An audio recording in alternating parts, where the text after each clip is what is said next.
Part 1। जम जो छुपाया गया। कहते हैं इतिहास विजेताओं को याद रखता है, लेकिन इतिहास से भी शक्तिशाली एक चीज होती है, भाग्य। और भाग्य कभी कभी किसी को इतना ऊंचा बनाता है कि वो सूरज को छू ले और फिर उसी को अंधकार में गिरा देता है। महाभारत की कहानी में एक ऐसा ही नाम है, कर्ण। वो योद्धा जो जन्म से विजेता था, लेकिन पूरी जिंदगी खुद को इस दुनिया के सामने साबित करता रहा। उसकी कहानी शुरू होती है हस्तिनापुर के महल में नहीं, बल्कि उस पल से जब युवा राजकुमारी कुंती को ऋषि दुर्वासा का एक वरदान मिलता है, एक असाधारण वरदान जिसमें वह जिस देवता का भी स्मरण करे वही देवता उसे पुत्र देंगे। ये वरदान आशीर्वाद था या भविष्य की सबसे बड़ी विडंबना, ये कुंती उस समय नहीं जानती थी।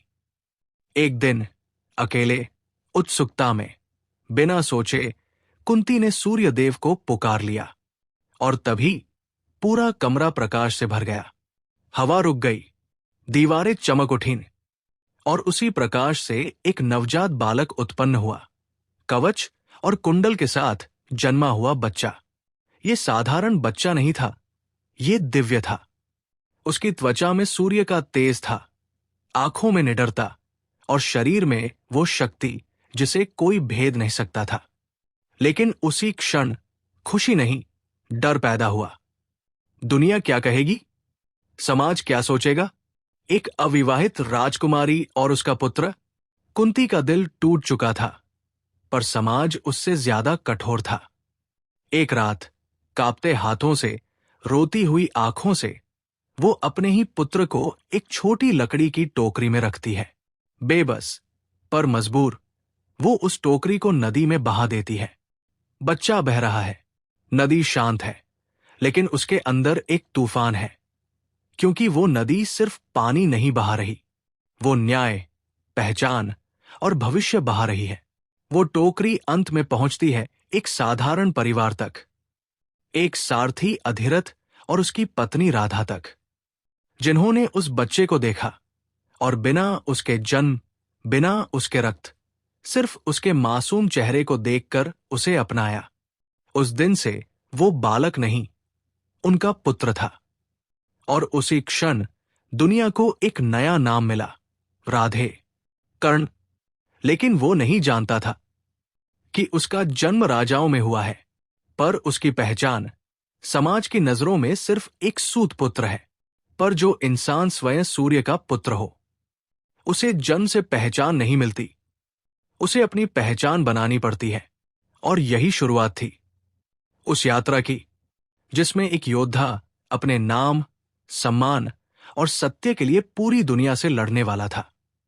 क्योंकि वो सिर्फ पैदा नहीं हुआ था, वो भाग्य को चुनौती देने आया था।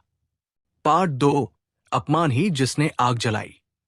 कर्ण अब बड़ा हो रहा था, लेकिन उसके अंदर केवल हवा और मिट्टी नहीं बहती थी, उसमें तपन थी, जिद थी, और वो आग थी जो इंसान को या तो नष्ट करती है या इतिहास बना देती है। दुनिया उसे एक साधारण सारथी पुत्र कहती थी, लेकिन उसके भीतर हमेशा एक आवाज उठती थी, मैं साधारण नहीं हूं, मैं किसी के बराबर नहीं, मैं किसी से कम नहीं।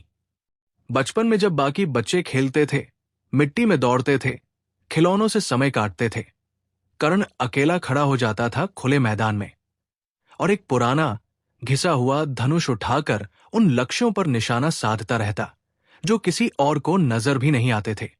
धूप उसके माथे को जला देती, हथेलियां छिल जाती, उंगलियां खून से भर जाती, लेकिन उसका शरीर रुकता नहीं था, क्योंकि इंसान को दुनिया पहचान दे तो वो प्रतिभाशाली कहलाता है। लेकिन अगर दुनिया पहचान न दे तो उसे अपनी पहचान खुद बनानी पड़ती है। हर दिन उसके आसपास व्यंग्य की आवाजें थी, सूत का बेटा राजा बनने चला है, अरे भाला फेंकने दो इससे, धनुष क्या उठाएगा, जन्म से जिसने रथ संभाला वो युद्ध क्या समझेगा। ये शब्द तीर थे और हर तीर उसके दिल में जाकर आग बन जाता था। पर वो रोता नहीं था, न टूटता था, बस और मजबूत होता जाता था। एक दिन अवसर आया, हस्तिनापुर के राजकुमारों के सामने अपना कौशल दिखाने का। यह प्रशिक्षण स्थल था जहां गुरु द्रोणाचार्य स्वयं युवराजों को धनुर्वेद सिखाते थे, जहां अर्जुन धनुर्धारी प्रतिभा का चमकता हुआ नाम था। और वही कर्ण भी पहुंच गया, बिना निमंत्रण, बिना परिचय, सिर्फ अपनी हिम्मत लेकर।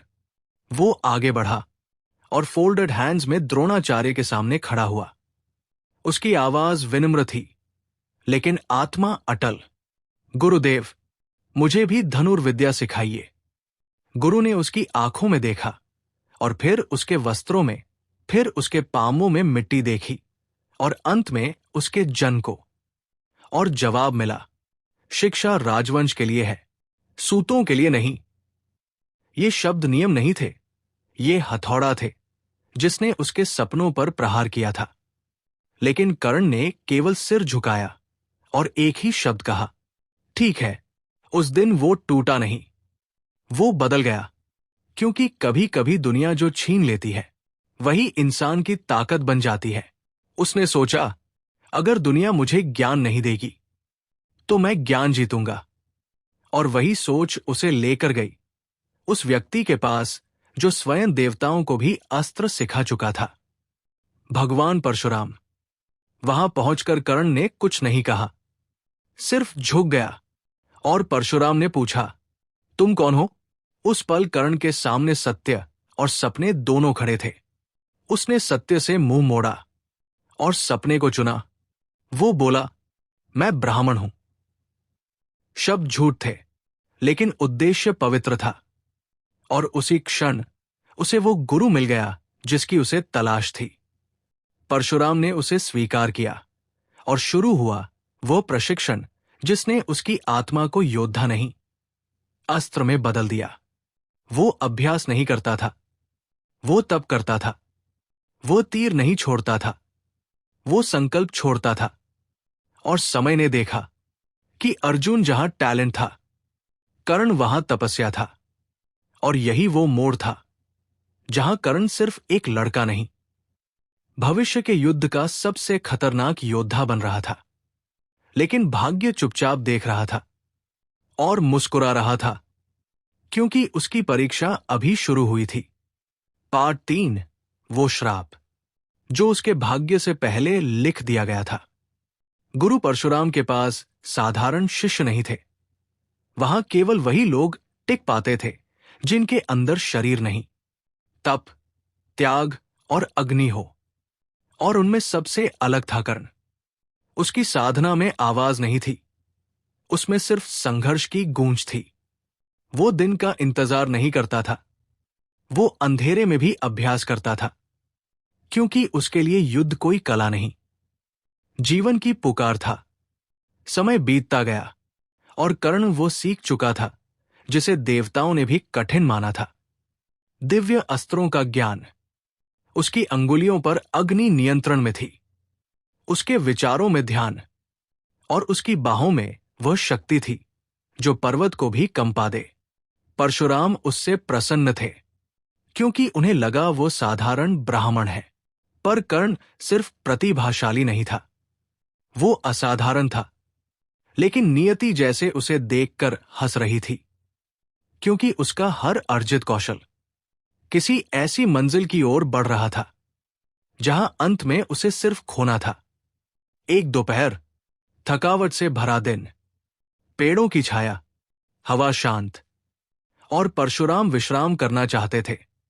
उन्होंने कर्ण से कहा, मैं थक चुका हूं पुत्र, मेरा सिर अपनी गोद में रखो, मुझे आराम करने दो। कर्ण ने बिना प्रश्न किए, बिना अहंकार के उन्हें अपनी गोद में विश्राम दिया। आकाश शांत था, पर धरती एक और परीक्षा लेकर आई थी। जैसे ही परशुराम सोए, एक बड़ा विषैला बिच्छू चुपचाप कर्ण के पैर पर चढ़ा और फिर उसने अपने जहरीले डंक से कर्ण की जांघ में वार किया। पहला डंक, अग्नि की तरह चुभन। उसने दांत भींचे, पर हिला नहीं। दूसरा डंक, खून बहना शुरू हुआ, लेकिन उसकी सांस नहीं टूटी। तीसरा डंक, दर्द अब सहनशीलता की सीमाएं तोड़ रहा था, लेकिन फिर भी वो स्थिर था। परशुराम की नींद उसे जिंदगी से अधिक मूल्यवान थी। उसकी आंखों से आंसू नहीं, खून गिर रहा था। परशुराम जब जागे, उन्होंने देखा गोद में बहता खून, जांग पर सूजन और कर्ण के चेहरे पर सहा हुआ विषैला दर्द। वे चौंक कर उठे और बोले, ये दर्द कोई साधारण ब्राह्मण नहीं सह सकता। सच बताओ, तुम कौन हो? कर्ण शांत रहा, आंखों में सम्मान, दिल में अपराध बोध और स्वर में सच्चाई। गुरुदेव, मैं ब्राह्मण नहीं हूं, मैं एक सूत पुत्र हूं। ये शब्द परशुराम के लिए धोखा थे और गुस्सा उनके हृदय से प्रचंड अग्नि बनकर निकला। उन्होंने क्रोधित स्वर में कहा, यदि तुमने झूठ बोलकर विद्या प्राप्त की है, तो आज मैं तुम्हें श्राप देता हूं कि जब युद्ध में तुम्हें अपने ज्ञान की सबसे अधिक आवश्यकता होगी, उसी क्षण तुम उसे भूल जाओगे। ये श्राप तलवार से भी गहरा था। ये घाव शरीर का नहीं, भाग्य का था। कर्ण सिर झुकाकर खड़ा रहा। न उसने विरोध किया, न अपराध गिनाया, न स्वयं को निर्दोष ठहराया, क्योंकि उसकी आत्मा जानती थी वो सत्य के लिए नहीं, अपने सपने के लिए झूठ बोला था। परशुराम चले गए और कर्ण वही खड़ा रहा, खून से भींगा हुआ, लेकिन मन और भी ज्यादा घायल। उस पल आकाश में एक अदृश्य पंक्ति लिखी जा चुकी थी, कर्ण विजयी होगा, पर जीत उसे कभी नहीं मिलेगी। और वो चल पड़ा अपनी किस्मत की अगली लड़ाई की ओर। एक आदमी जिसके पास कौशल था, पर किस्मत नहीं। पार्ट 3, वो श्राप जो उसके भाग्य से पहले लिख दिया गया था। गुरु परशुराम के पास साधारण शिष्य नहीं थे। वहां केवल वही लोग टिक पाते थे जिनके अंदर शरीर नहीं, तप, त्याग और अग्नि हो। और उनमें सबसे अलग था कर्ण। उसकी साधना में आवाज नहीं थी, उसमें सिर्फ संघर्ष की गूंज थी। वो दिन का इंतजार नहीं करता था, वो अंधेरे में भी अभ्यास करता था, क्योंकि उसके लिए युद्ध कोई कला नहीं, जीवन की पुकार था। समय बीतता गया और कर्ण वो सीख चुका था जिसे देवताओं ने भी कठिन माना था। दिव्य अस्त्रों का ज्ञान। उसकी अंगुलियों पर अग्नि नियंत्रण में थी, उसके विचारों में ध्यान, और उसकी बाहों में वह शक्ति थी जो पर्वत को भी कंपा दे। परशुराम उससे प्रसन्न थे, क्योंकि उन्हें लगा वो साधारण ब्राह्मण है। पर कर्ण सिर्फ प्रतिभाशाली नहीं था, वो असाधारण था। लेकिन नियति जैसे उसे देखकर हंस रही थी, क्योंकि उसका हर अर्जित कौशल किसी ऐसी मंजिल की ओर बढ़ रहा था जहां अंत में उसे सिर्फ खोना था। एक दोपहर, थकावट से भरा दिन, पेड़ों की छाया, हवा शांत, और परशुराम विश्राम करना चाहते थे। उन्होंने कर्ण से कहा, मैं थक चुका हूं पुत्र, मेरा सिर अपनी गोद में रखो, मुझे आराम करने दो। कर्ण ने बिना प्रश्न किए, बिना अहंकार के उन्हें अपनी गोद में विश्राम दिया। आकाश शांत था, पर धरती एक और परीक्षा लेकर आई थी। जैसे ही परशुराम सोए, एक बड़ा विषैला बिच्छू चुपचाप कर्ण के पैर पर चढ़ा और फिर उसने अपने जहरीले डंक से कर्ण की जांघ में वार किया। पहला डंक, अग्नि की तरह चुभन। उसने दांत भींचे, पर हिला नहीं। दूसरा डंक, खून बहना शुरू हुआ, लेकिन उसकी सांस नहीं टूटी। तीसरा डंक, दर्द अब सहनशीलता की सीमाएं तोड़ रहा था, लेकिन फिर भी वो स्थिर था। परशुराम की नींद उसे जिंदगी से अधिक मूल्यवान थी। उसकी आंखों से आंसू नहीं, खून गिर रहा था। परशुराम जब जागे, उन्होंने देखा गोद में बहता खून, जांग पर सूजन और कर्ण के चेहरे पर सहा हुआ विषैला दर्द। वे चौंक कर उठे और बोले, ये दर्द कोई साधारण ब्राह्मण नहीं सह सकता।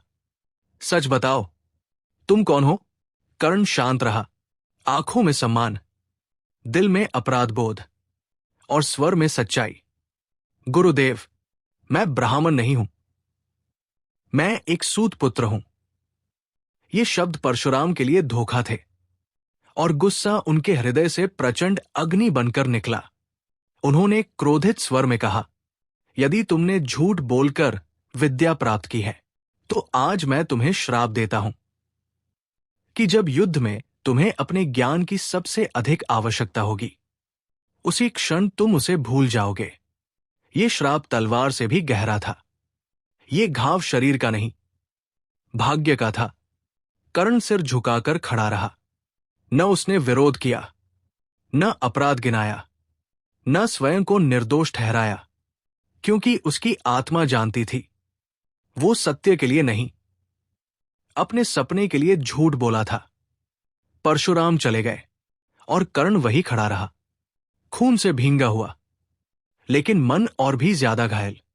उस पल आकाश में एक अदृश्य पंक्ति लिखी जा चुकी थी, कर्ण विजयी होगा, पर जीत उसे कभी नहीं मिलेगी।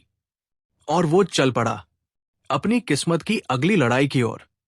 एक आदमी जिसके पास कौशल था, पर किस्मत नहीं। पार्ट 4।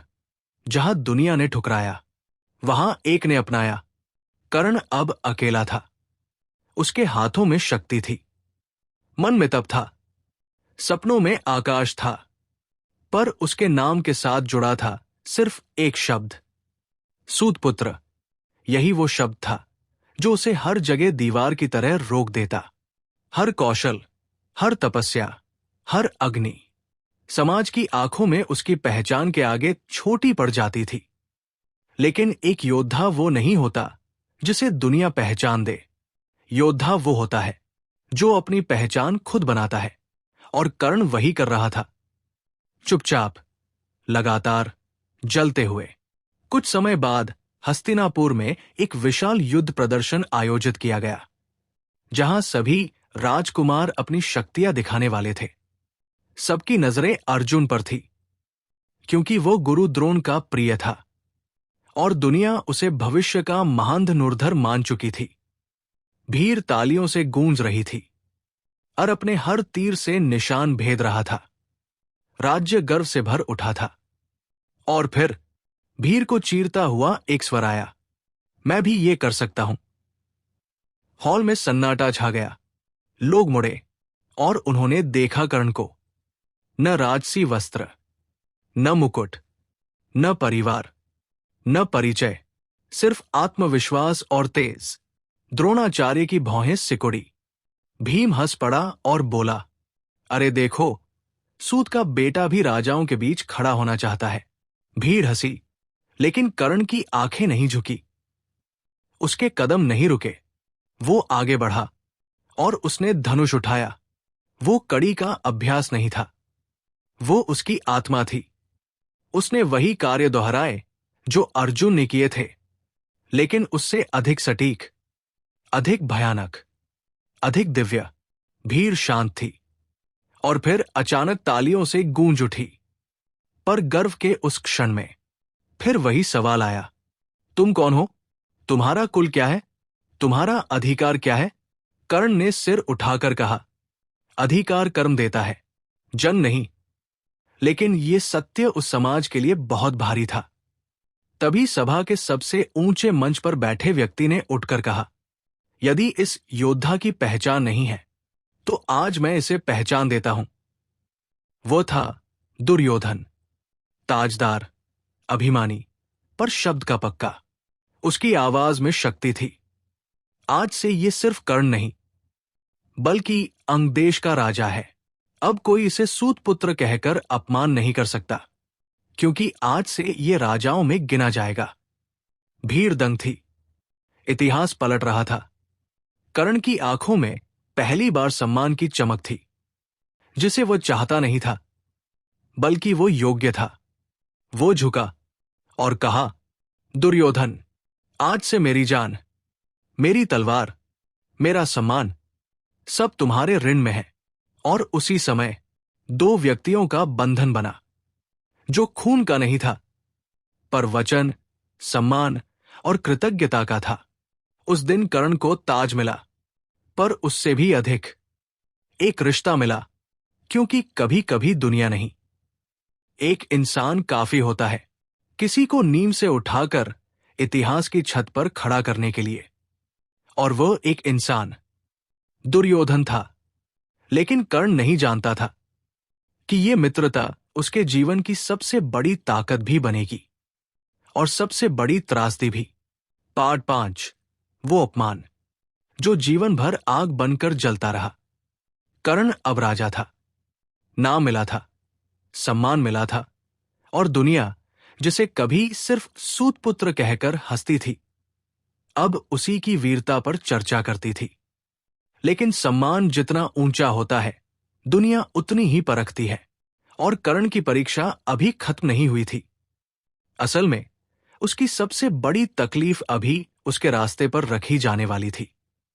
कुछ समय बाद संसार के सबसे शक्तिशाली राजाओं और वीरों को आमंत्रित किया गया एक भव्य स्थल पर। द्रौपदी का स्वयंवर। महल सुवर्ण दीपों से चमक रहा था। वीर, राजकुमार और महायोद्धा सभी उपस्थित थे। हर नजर इंतजार में थी और हर हृदय उत्सुक। मंच के मध्य रखा था एक विशाल धनुष, और उसके ऊपर घूम रहा था एक जल में प्रतिबिंबित लक्ष्य। एक परीक्षा इतनी कठिन कि केवल वही उसे पार कर सकता था जो खुद को शब्दों से नहीं, कर्म से सिद्ध कर सकता था। अर्जुन आगे आए। भीड़ में फुसफुसाहट थी, ये अवश्य सफल होगा। और सच में अर्जुन ने लक्ष्य भेद कर अपना कौशल सिद्ध कर दिया। सभा उत्साह में डूब गई, और तभी गंभीर कदमों की आवाज ने उस हर्ष को तोड़ दिया। कर्ण आगे बढ़ा, आंखों में वही दृढ़ता, वही संकल्प, वही रोशनी जो सिर्फ उस व्यक्ति में होती है जिसने अपनी ताकत कर्ज में नहीं, तपस्या में कमाई हो। उसने धनुष की ओर हाथ बढ़ाया, और तभी एक आवाज गूंजी। एक नहीं, ये आवाज थी घाव की। द्रौपदी ने सिंहासन से कहा, रुको। सभा शांत हो गई। लाखों आंखें अब सिर्फ उस क्षण को देख रही थी। द्रौपदी की आंखों में निर्णय था, चेहरे पर गर्व था, आवाज में अधिकार। मैं एक सूतपुत्र से विवाह नहीं कर सकती। वो वाक्य तीर नहीं था, वो हवा में उठता हुआ जहर था जो कर्ण के दिल तक पहुंच चुका था। उस क्षण को शब्दों में बांधना आसान नहीं, क्योंकि वहां कर्ण खामोश था, लेकिन उसके भीतर सब कुछ चीख रहा था। उसकी मुट्ठी कस गई, पर चेहरा संतुलित था। वो टूटना चाहता था, लेकिन वो कर्ण था। वो हार नहीं सकता था, अपने दर्द से भी नहीं। उसने एक धीमी मुस्कान दी, एक ऐसी मुस्कान जिसमें गर्व भी था और घाव भी, और बोला, सम्मान राजाओं के लिए होता है, लेकिन चोट केवल योद्धा सह सकता है। फिर वो मुड़ा और सभा से बाहर चला गया। कदमों में थकान नहीं, लेकिन आत्मा में जलती हुई आग। उस दिन कर्ण ने स्वीकार किया कि दुनिया उसके कौशल पर ताली तो बजाएगी, पर उसके जन्म को कभी माफ नहीं करेगी। उस अपमान ने उसके निर्णय पक्का कर दिया। अब वो केवल योद्धा नहीं रहेगा, अब वो दुर्योधन के साथ लड़ने वाला भाग्य का सबसे प्रचंड शस्त्र बनेगा। और जब कोई अपने दर्द को लक्ष्य बना ले, तो वो केवल लड़ता नहीं, इतिहास बदल देता है। वही दिन था जहां कर्ण का हृदय युद्ध में बदल गया। वही पल था जहां मित्रता भावनाओं से नहीं, प्रतिशोध से बंध गई। और वही अपमान, वो आग, वो जख्म आने वाले महायुद्ध की दिशा तय कर चुका था। क्योंकि अब कर्ण सिर्फ सम्मान नहीं ढूंढ रहा था, अब वो तलाश रहा था न्याय, अपने तरीके से। पार्ट 6, 2 सच। और एक मुलाकात जिसने इतिहास की दिशा बदल दी। द्रौपदी के स्वयंवर के उस अपमान के बाद कर्ण के अंदर एक ज्वाला जल चुकी थी। वो ज्वाला जो न बुझती थी, न शांत होती थी, बस हर सांस के साथ और तेज होती जाती थी। अब उसका जीवन सिर्फ कौशल नहीं, एक सिद्धांत पर चल रहा था। सम्मान मैं मांगूंगा नहीं, उसे जीत कर लूंगा। समय बीतता रहा, राजनीति तेज हुई, मतभेद युद्ध में बदलने लगे, और अंत में आई वो घड़ी कुरुक्षेत्र का युद्ध। दुनिया दो भागों में बांट चुकी थी, धर्म और अधर्म। पर सच ये था, किसी को भी नहीं पता था कि असली धर्म क्या था। हवा में तनाव था, घाटियों में मौन, मंदिरों में धुआं और मैदान में तलवारों की गंध। कर्ण अब सिर्फ योद्धा नहीं, दुर्योधन का सबसे महत्वपूर्ण अस्त्र था। और दुर्योधन जानता था, अर्जुन को हराने की शक्ति अगर किसी में है तो वो कर्ण है। लेकिन युद्ध शुरू होने से ठीक पहले एक व्यक्ति था जो कर्ण से मिलना चाहता था। एक व्यक्ति जिसके शब्द तलवार से भी तेज थे, जिसकी मुस्कान में रहस्य था, जिसकी चुप्पी में भविष्य। वो था कृष्ण। एक शाम जब सूर्य नीचे उतर रहा था और युद्ध भूमि पर लाल रोशनी फैल चुकी थी, कर्ण अकेला खड़ा था, अपने विचारों के साथ। उसके पीछे से आती हल्की आवाज, पैरों की थिरकन नहीं, एक दिव्यता का कंपन थी। कर्ण मुड़ा और सामने कृष्ण थे। ना मुस्कान, ना व्यंग्य, ना शत्रुता, सिर्फ एक नजर जो सब कुछ जानती थी। कृष्ण धीरे से बोले, कर्ण, क्या तुम जानते हो तुम कौन हो? कर्ण हंसा, एक थकी हुई, घावों से भरी मुस्कान। हां, मैं जानता हूं। दुनिया मुझे सूतपुत्र कहती है और अब मैं उनके लिए दुर्योधन का मित्र और पांडवों का शत्रु हूं। कृष्ण की आंखें नहीं हिली, लेकिन हवा बदल गई। उन्होंने कहा, नहीं कर्ण, तुम सिर्फ योद्धा नहीं, तुम पापी नहीं, तुम अधर्मी नहीं, तुम वो हो जिसे सत्य से दूर रखा गया। तुम पांडवों के बड़े भाई हो, कुंती का पहला पुत्र, राज्य का वास्तविक वारिस। उस क्षण समय जैसे रुक गया, हवा स्थिर, धरती मौन, और कर्ण का दिल पहली बार कंप गया। उसने कांपती आवाज में पूछा, तो ये सच आज क्यों? जब मैं भीख नहीं, सम्मान चाहता था, तब क्यों नहीं? कृष्ण ने धीरे से उत्तर दिया, क्योंकि सत्य हमेशा वही आता है जहां निर्णय अंतिम हो। कर्ण की आंखें भर आई, पर वो रोया नहीं। वो कभी रोता नहीं था। उसने एक गहरी सांस लेकर कहा, अगर मैं लौट जाऊं तो दुनिया क्या कहेगी? दुर्योधन, वो जिसने मुझे राजा बनाया, सम्मान दिया, जन्म से नहीं योग्यता से पहचाना, क्या मैं उसे छोड़ दूं? कृष्ण ने कहा, धर्म कठिन होता है कर्ण, और निर्णय उससे भी कठिन। एक लंबी खामोशी के बाद कर्ण ने वो शब्द कहे जिन्होंने इतिहास का अंत तय कर दिया। मैं दुर्योधन नहीं छोड़ सकता। वो गलत हो सकता है, पर उसने मेरे साथ सही किया। और मैं वो नहीं जो अपने हाथों से मिले सम्मान को धोखा दे। कृष्ण ने उसके कंधे पर हाथ रखा, और पहली बार नहीं, उनकी आंखों में दर्द था। तो तैयार रहो कर्ण, क्योंकि युद्ध में तुम्हारे सामने तुम्हारे ही भाई होंगे, और अंतिम क्षण में तुम्हारा भाग्य तुम्हारा साथ नहीं देगा। कर्ण मुस्कुराया, एक योद्धा की मुस्कान। अगर हार भी मिली तो वो भी सम्मान से मिलनी चाहिए।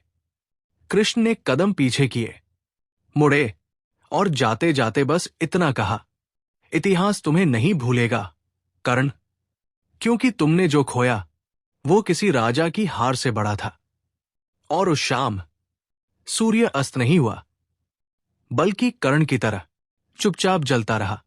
पार्ट 7, कुरुक्षेत्र। दो धर्म, दो योद्धा, और एक भाग्य जो टकराने वाला था। उस रात के बाद जब कृष्ण और कर्ण की वो मौन सत्य वाली बातचीत समाप्त हुई, कर्ण की आत्मा शांत नहीं हुई, बल्कि और भारी हो गई।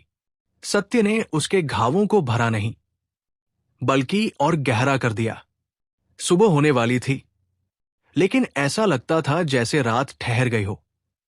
पूरा कुरुक्षेत्र मैदान अंधेरे और प्रतीक्षा की धड़कन में पल पल कांप रहा था। हवा में सिर्फ धूल नहीं थी, आने वाले विनाश की गंध थी। ढोल बज चुके थे, शंख फूंक दिए गए थे, और भाग्य ने अपना आखिरी युद्ध लिख दिया था। दो सेनाओं के बीच इतना सन्नाटा था कि योद्धाओं की सांसें भी शस्त्रों की धार जैसी तीखी लग रही थी। एक ओर अर्जुन कृष्ण के रथ पर अपनी तकदीर और धर्म के साथ, दूसरी ओर कर्ण दुर्योधन के विश्वास, अपमान, तपस्या और अधूरे सत्य के साथ। अर्जुन आकाश की ओर देख रहा था, पर कर्ण धरती की ओर, क्योंकि अर्जुन जानता था उसका मार्ग धर्म से आता है और कर्ण जानता था उसका मार्ग दर्द से आता है। जब दोनों रथ आमने सामने आए तो युद्ध का स्वरूप बदल गया। अब ये युद्ध सेनाओं का नहीं, दो आत्माओं का था, दो विचारों का था, दो इतिहासों का था। ड्रम बजे, धूल उड़ी, पहला तीर चल पड़ा। उस पल आकाश कांपा, धरती हिली और दोनों योद्धाओं की आंखों में वही ज्वाला दिखी। इस बार मैं पीछे नहीं हटूंगा। कर्ण का पहला बाण बिजली की तरह उठा, सर्प की तरह हवा को चीरता हुआ अर्जुन की ओर बढ़ा। लेकिन अर्जुन भी कोई साधारण योद्धा नहीं था। उसके हाथ में सिर्फ धनुष नहीं, कृष्ण का विश्वास था। अर्जुन ने जवाब दिया। बाणों का टकराना साधारण आवाज नहीं थी, वो दो युगों का संघर्ष था। हर वार के साथ कर्ण का क्रोध बढ़ता गया, हर प्रतीकार के साथ अर्जुन की दृढ़ता। युद्ध सिर्फ बाणों का नहीं था, वो विचारों का था। जहां अर्जुन सत्य के लिए लड़ रहा था और कर्ण उस सम्मान के लिए जिसे उसने खोया था। कभी अर्जुन का रथ पीछे खिसकता, कभी कर्ण का, लेकिन एक पल ऐसा आया जब कर्ण ने वो अस्त्र उठाया जो उसके तप, उसकी पीड़ा और उसकी प्रतिज्ञा का परिणाम था। उसने नागास्त्र चलाई, बाण नहीं, एक जीवित अंगार हवा में उड़ गया। उसकी आंखें, उसकी फुंफकार युद्ध के अंत की घोषणा जैसी थी। कृष्ण समझ चुके थे, अगर ये अस्त्र अर्जुन तक पहुंचा तो ये सिर्फ योद्धा नहीं, इतिहास को समाप्त कर देगा। और तभी कृष्ण ने अर्जुन के रथ का पहिया जोर से नीचे दबा दिया। नागास्त्र अर्जुन के मुकुट को छूते हुए निकल गया और अर्जुन बच गया। कर्ण गुस्से में चीख उठा, ये धर्म नहीं, धोखा है। कृष्ण की आंखों में कोई डर नहीं था, सिर्फ वो सत्य था जिसे दुनिया ने लंबे समय से अनसुना किया था। उन्होंने उत्तर दिया, इतिहास धोखे से नहीं बनता कर्ण, वो कारणों से बनता है। लेकिन उस क्षण कर्ण समझ चुका था कि युद्ध अब अस्त्रों का नहीं रहेगा। अब वो अंतिम निर्णय की ओर बढ़ रहा है, वो निर्णय जो न सिर्फ दो योद्धाओं का अंत करेगा बल्कि आने वाली पीढ़ियों की दिशा तय करेगा। युद्ध जारी था, पर अब कदम धीमे थे, वार भारी थे और दोनों के भीतर सिर्फ एक भावना थी, अब अंत दूर नहीं। पार्ट 8, रथ का पहिया और वो पल जिसने समय को भी शर्मिंदा कर दिया। कुरुक्षेत्र अब युद्ध भूमि नहीं रहा था, वो अब एक ऐसा दर्पण बन चुका था जहां मनुष्य का धर्म, उसकी प्रतिज्ञाएं, उसका दर्द और उसका अंत, सब कुछ खुले रूप में खड़ा था। आकाश में सूरज जल रहा था, हवा में धूल थी और दूर दूर तक योद्धाओं के शव बिखरे पड़े थे। लेकिन उस मैदान में अब सिर्फ दो नाम जीवित बचे थे, अर्जुन और कर्ण। दो शरीर, पर दो आत्माएं जो एक दूसरे की नियति थी। अर्जुन कृष्ण के रथ पर खड़ा था, आंखों में स्थिरता, हाथों में गांडीव और हृदय में वो धर्म जिसे उसने अपना अंतिम कर्तव्य मान लिया था। और सामने कर्ण, उसका कवच टूट चुका था, कंधों पर घाव थे, सांस भारी थी, लेकिन उसकी आंखें अब भी वही थी, अडेग, अटल, अजय।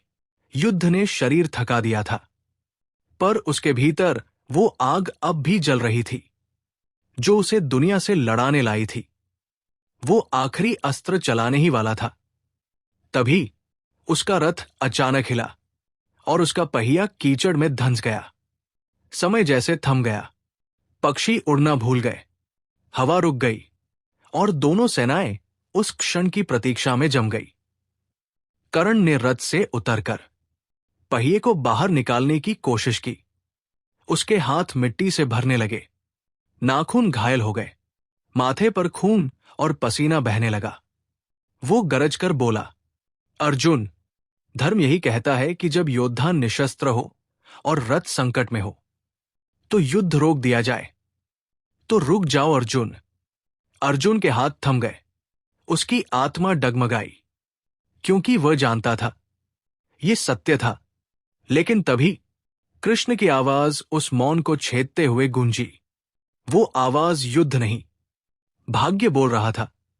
धर्म, कृष्ण बोले, और हवा फिर चल पड़ी। जब द्रौपदी को सभा में अपमानित किया जा रहा था, तब ये धर्म कहा था। कर्ण की पकड़ ढीली हुई, पर उसकी आंखों में चुनौती अब भी थी। कृष्ण आगे बोले, जब अभिमन्यु अकेला था और उस पर 6 योद्धाओं ने हमला किया, तब कोई धर्म याद नहीं आया। भीड़ जैसे निःशब्द हो गई। जब तुमने सत्य छुपाकर परशुराम से शिक्षा ली, तब धर्म सोया था। कर्ण का शरीर स्थिर, लेकिन दिल कांप उठा। और अंत में कृष्ण ने कहा, आज नियति अपना हिसाब मांग रही है कर्ण, और धर्म अब तुम्हारे पक्ष में नहीं है। उस क्षण कर्ण ने थककर पहिए से हाथ हटा दिया, आंखें आसमान की ओर उठाईं, और एक शांत मुस्कान उसके चेहरे पर फैल गई, मानो वो कह रहा हो, मैंने अपनी जिंदगी लड़ते हुए बिताई है, अब मेरा अंत भी लड़ते हुए ही होना चाहिए। उसने अर्जुन की ओर देखा। कोई गुस्सा नहीं, कोई क्रोध नहीं, सिर्फ सत्य। अर्जुन, जो करना है कर दो। अर्जुन की आंखों में सम्मान भी था और संघर्ष भी, लेकिन धीरे धीरे उसका गांडीव उठा, धनुष की डोरी तनी, और मृत्यु की दिशा तय हो गई। एक क्षण, एक सांस, एक मौन, और फिर तीर छोड़ा गया। वो तीर हवा को चीरता हुआ चला और कर्ण के हृदय में उतर गया। शरीर गिरा, पर उसकी महानता नहीं। धरती पर एक योद्धा गिरा था, लेकिन इतिहास में एक अमरता उठ चुकी थी। उस दिन युद्ध खत्म नहीं हुआ था, लेकिन नियति अपना फैसला सुना चुकी थी। कर्ण हार गया था, पर उसकी हार में भी एक वीरता थी जो किसी की जीत से बड़ी थी, और समय ने उसी क्षण स्वीकृत किया। कर्ण मरा नहीं, वो अमर हो गया। पाठ 9। जब सत्य सामने आया और इतिहास रो पड़ा। कर्ण का शरीर अब युद्ध भूमि की धूल में शांत पड़ा था। हवा अजीब तरह से ठहर गई थी, जैसे समय भी उसकी मौत पर श्रद्धांजलि दे रहा हो। जो योद्धा पूरी जिंदगी खड़ा रहा, जिसने अपमान को हथियार बनाया, जिसने वचन को धर्म समझा, वो अब मौन था। उसका हथियार गिर चुका था, पर उसकी गरिमा अब भी आकाश की तरह ऊंची थी। कृष्ण धीरे धीरे उसके पास आए। उनकी आंखों में वो कठोरता नहीं थी जो युद्ध में थी, बल्कि एक गहरा दुख था, जैसे कोई रहस्य जो बहुत लंबे समय तक छुपा रहा, अब सत्य होकर सामने खड़ा था। कृष्ण कर्ण के पास घुटनों पर बैठे, उसके माथे को धीरे से छुआ और फुसफुसाए, कर्ण, आज नहीं, सदियों तक लोग तुम्हें याद करेंगे।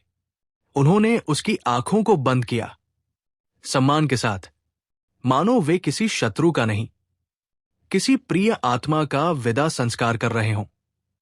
कुछ देर बाद पांडव भी वहां पहुंचे, थके हुए, घायल, लेकिन विजेता।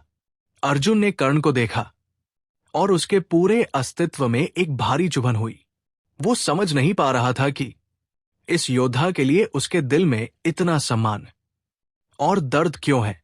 तभी कृष्ण ने कहा, अर्जुन, तुमने सिर्फ एक योद्धा को नहीं मारा, तुमने अपने बड़े भाई को खो दिया।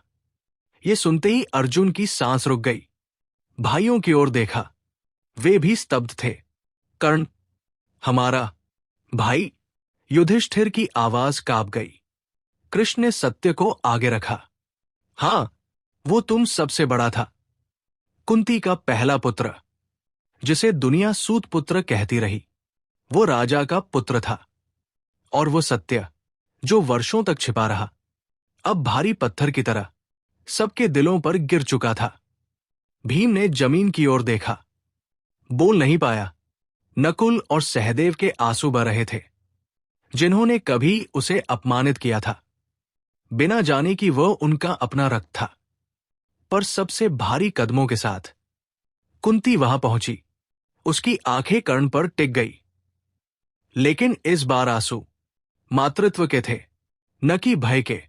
वो कर्ण के पास बैठी, उसके चेहरे को स्पर्श किया और धीमे से कहा, मेरे बेटे, मैंने तुम्हें जन्म दिया, लेकिन इस दुनिया ने तुम्हें पहचान दी। उसका स्वर टूट चुका था। वो रोते हुए बोली, काश, काश मैं उस दिन तुम्हें बहा न देती। काश मैं समाज से नहीं, अपने मातृत्व से डरती। कर्ण की निस्तब्ध देह कुछ नहीं बोली, पर हवा में ऐसा लगा जैसे वो कह रहा हो, मैंने शिकायत नहीं की मां, क्योंकि मैंने जीवन को युद्ध समझा था, न्याय नहीं।